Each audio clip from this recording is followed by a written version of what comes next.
I want to ask you this. Are we too soft as Africans? Very much.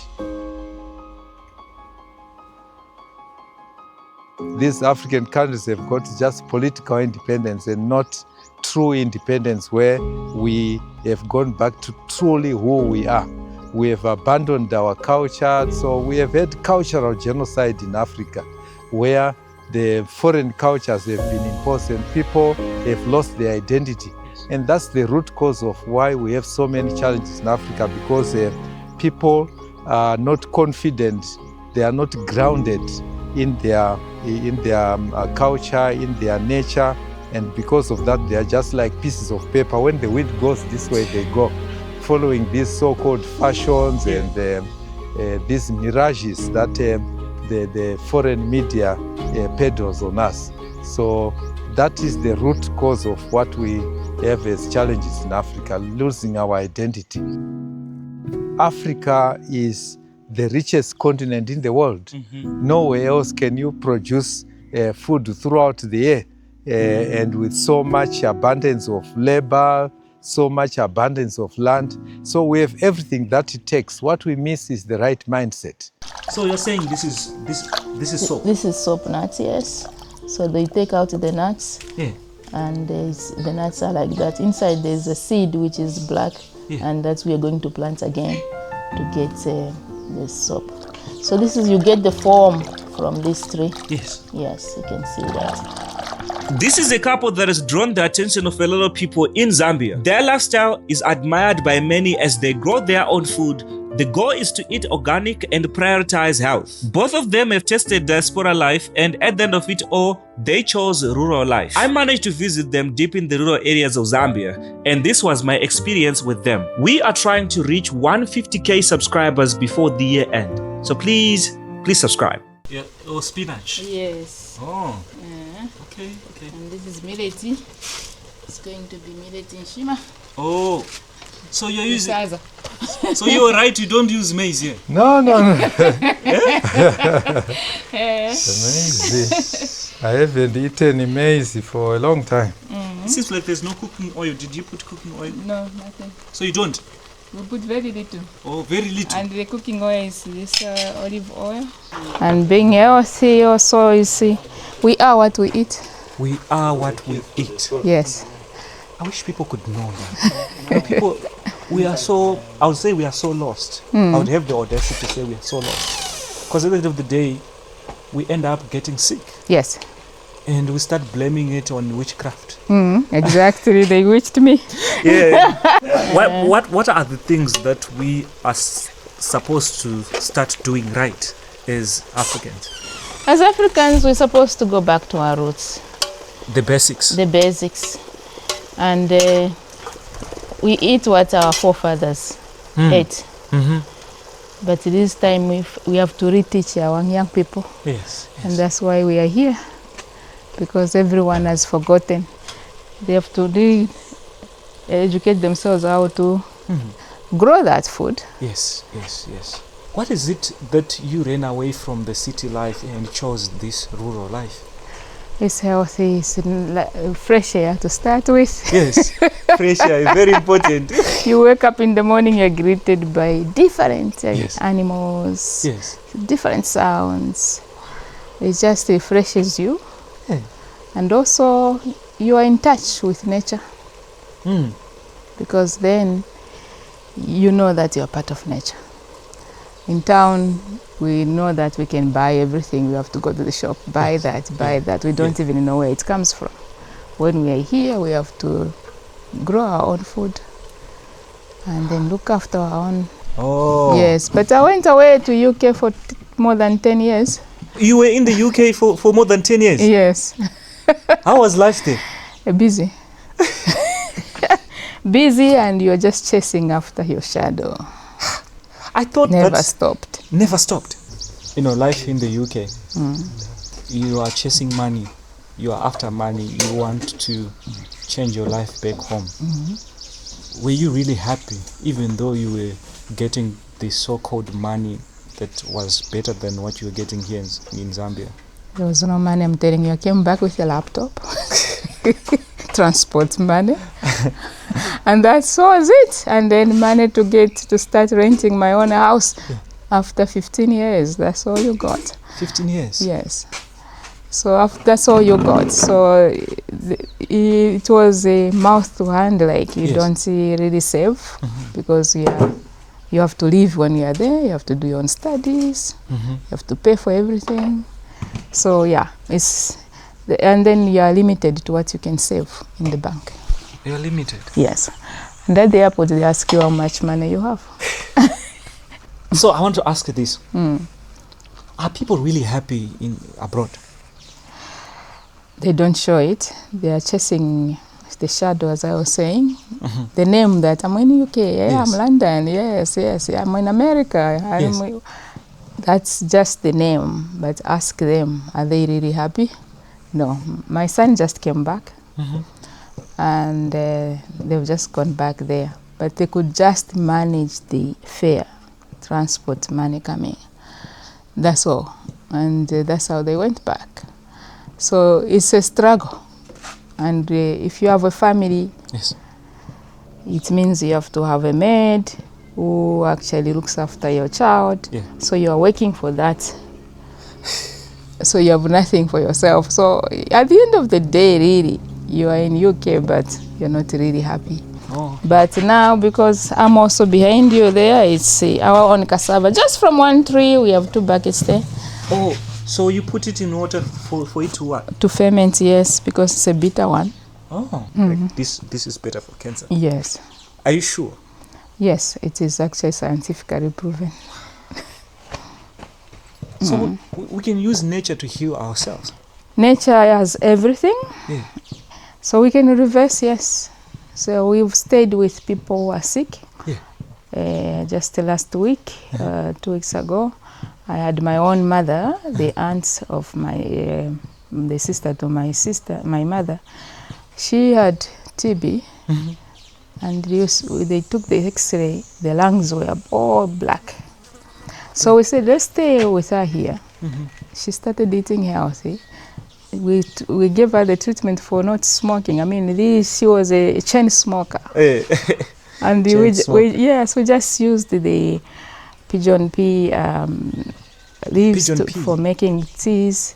She was taking green teas most of the time, lemongrass from here, and minty teas from here, and that's it. And then banana leaves. She went back for review. She was cleared. Just food. Food? Yes. Food is medicine? Food is medicine. Are these tires? Yes. What did you do? What was this? So these tires that are completely finished, that can no longer be used. So we collect them and we fill them with soil.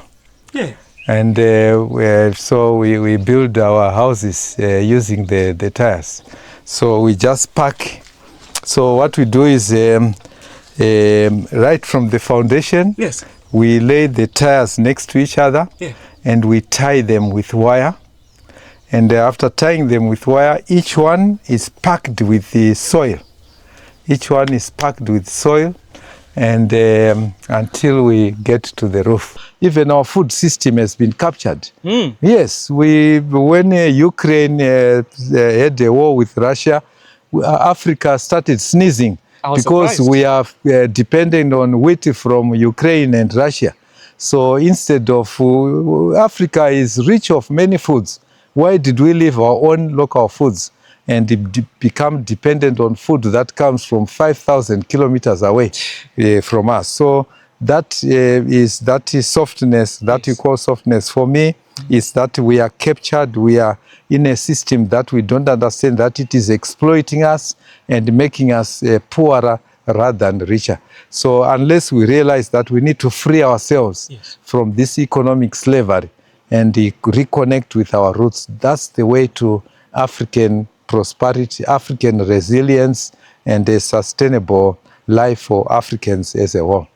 Amazing. So we depend too much on these companies that provide seeds, fertilizers, and that kind of stuff. Is there going to come a time that we grow our own food organically? Yes, and it's not something far-fetched. Our grandparents used to do that. Our forefathers did not have seed from the shop. They did not have fertilizer from the shop. Yes. We here teach about how to use local seeds, indigenous seeds, how to make our own fertilizers, how to control pests organically. And at this place, we eat nothing but organic food. If we don't have, for example, an organic tomato, we eat without the tomato, which is something crazy for most people. They think that every meal should have a tomato. Yeah. We cannot afford to buy the tomato from the market because it's poisoned with all the sprays that he... Yes, I want to ask about that. We as Africans, we boast that we are eating organic, but it seems like it's no longer that. It's no longer that. You can't just go to the market now in Africa and buy food and think you're buying organic. African farmers have embraced glyphosate, weed killer, which is extremely toxic and carcinogenic, linked to cancers. And it's being applied across the continent by farmers who have who have embraced the so-called modern farming, Yes. which is actually a slow way of committing suicide, where we have our soils being poisoned, Yes. and our food being poisoned. And for us, we don't call that food, we call it poison. So, are we not killing ourselves? I'll explain this in this way. We are now consuming poison food. Yes, and At the end of the day, we as Africans, we don't have proper health care. So now I'm surprised because a lot of people right now in Africa are suffering from cancer, which is a different scenario. Back then, people were not suffering from these diseases. Are we not killing ourselves? we are committing slow suicide.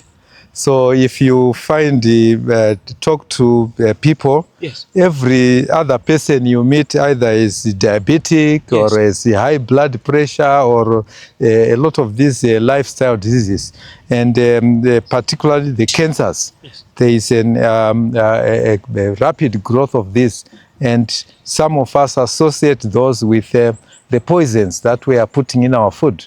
And so we are slowly killing ourselves. And not only that, when we get sick, we then go to the health industry. I call it a health industry because it's about making money.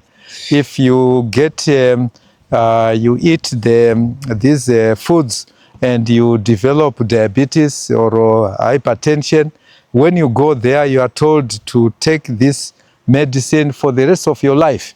So that means money going out.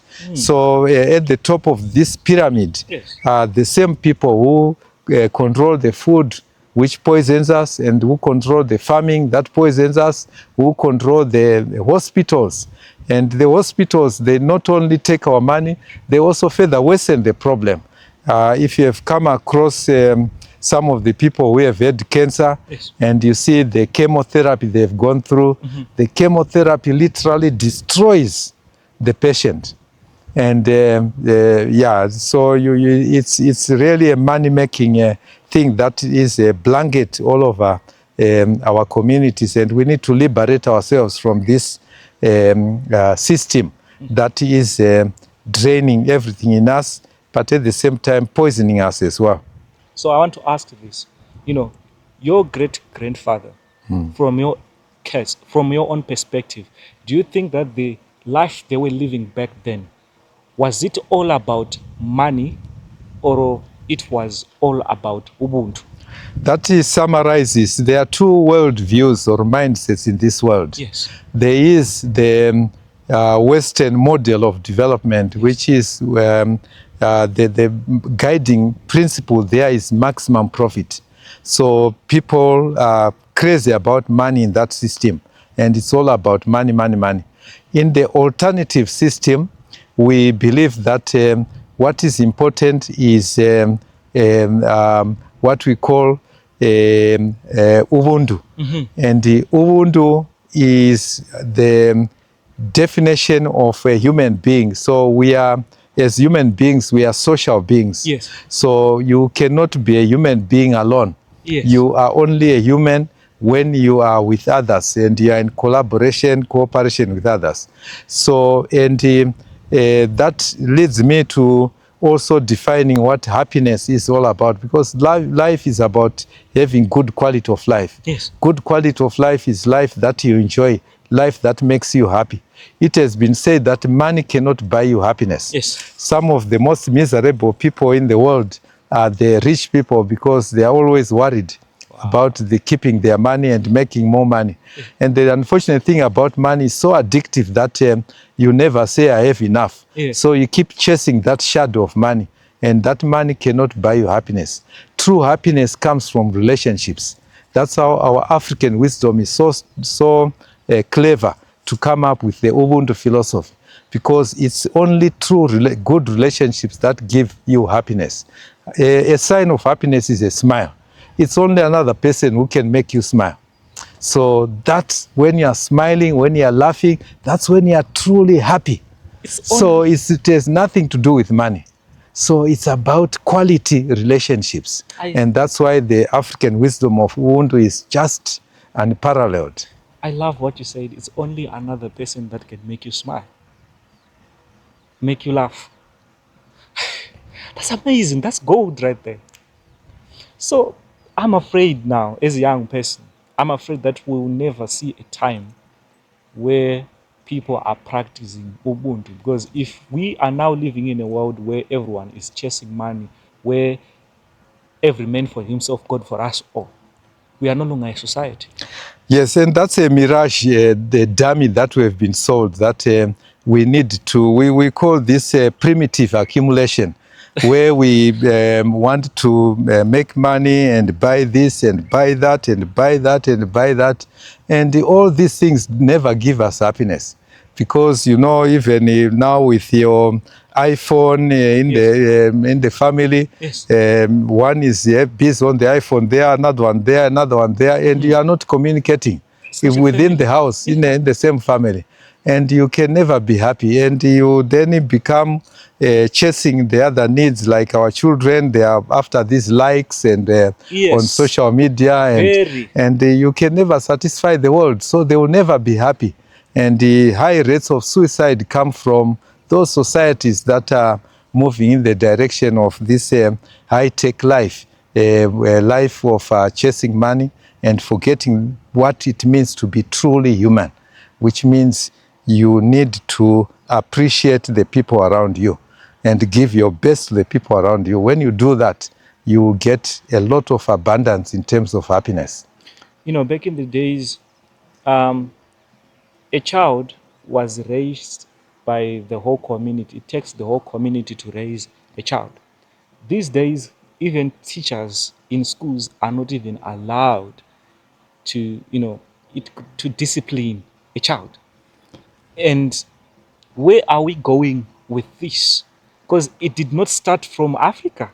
We adapted it. Yes, so very important point, because I grew up in the early 60s in a village. And I had 13 grandfathers. I had 16 grandmothers.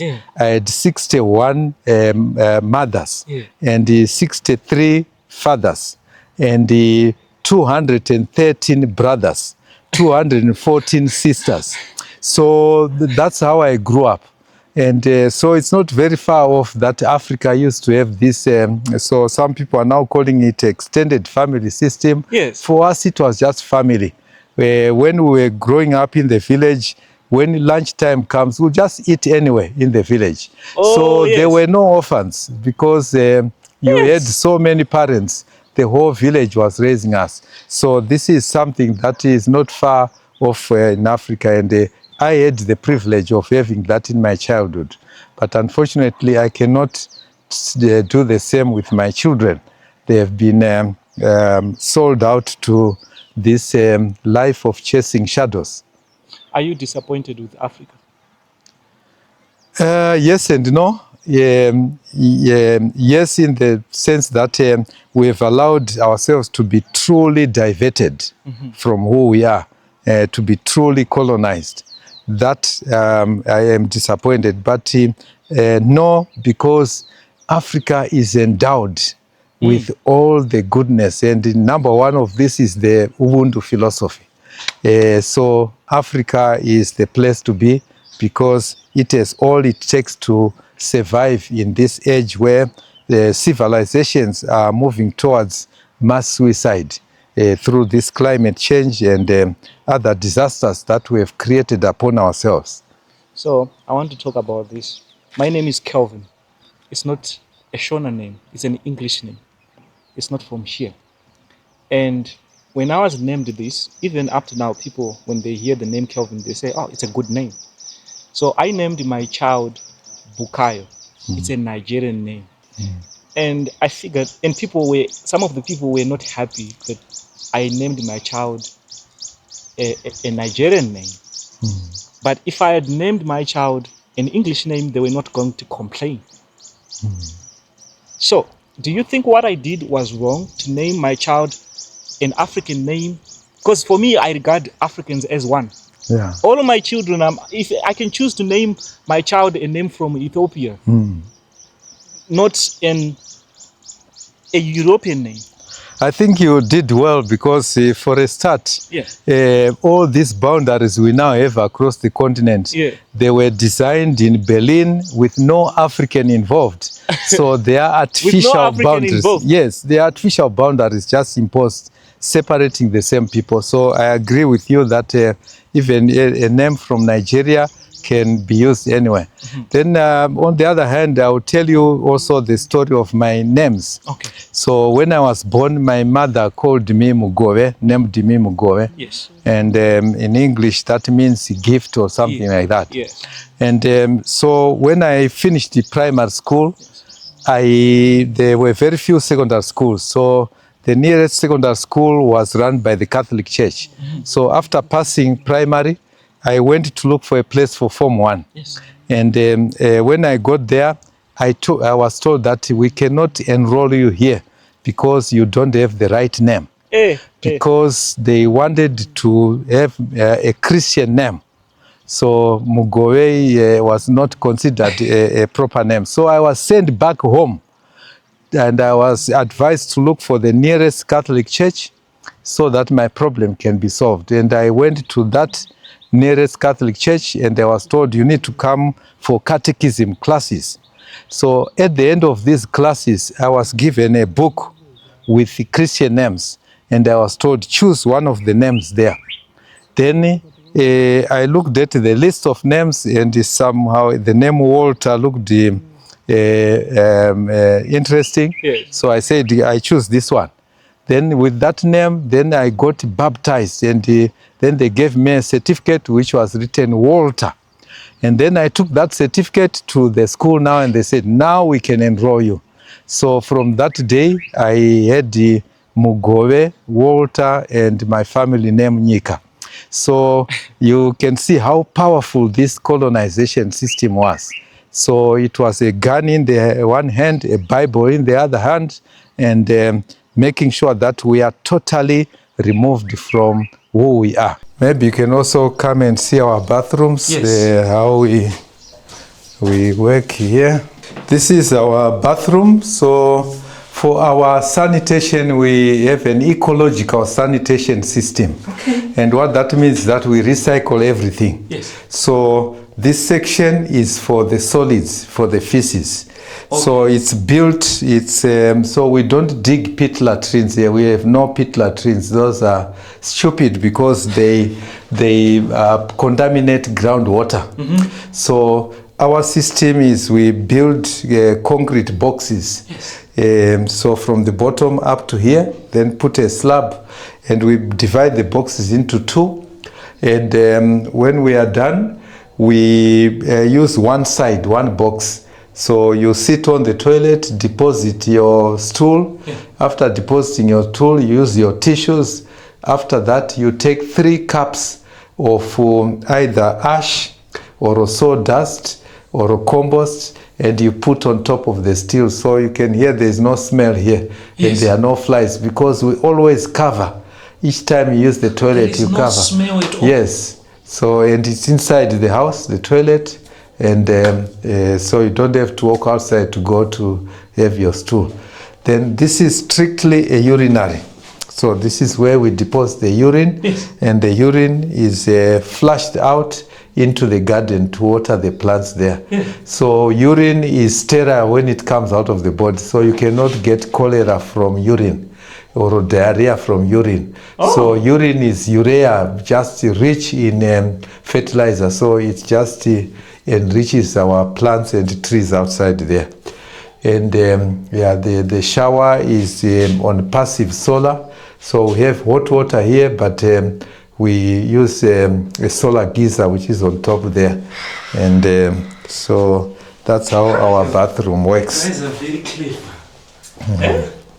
So this we call it a dry toilet. The one for feces is called a dry toilet. So because we separate urine from the feces, and the reason for separating is that it's easier to recycle things when they are separate.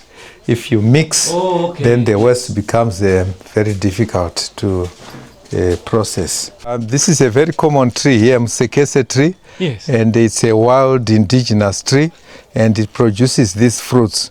And so inside these fruits are seeds which are making the noise. Then the seeds are surrounded by a pulp, yeah. And that pulp, we make a powder from it, which we add to porridge. And we can even cook porridge using that powder. Very nutritious, very rich in minerals in the powder. So it's one of the foods that we eat. So powder made from this, you can actually make porridge? Yes, you can make porridge or add to other porridges and then have a nice, rich breakfast.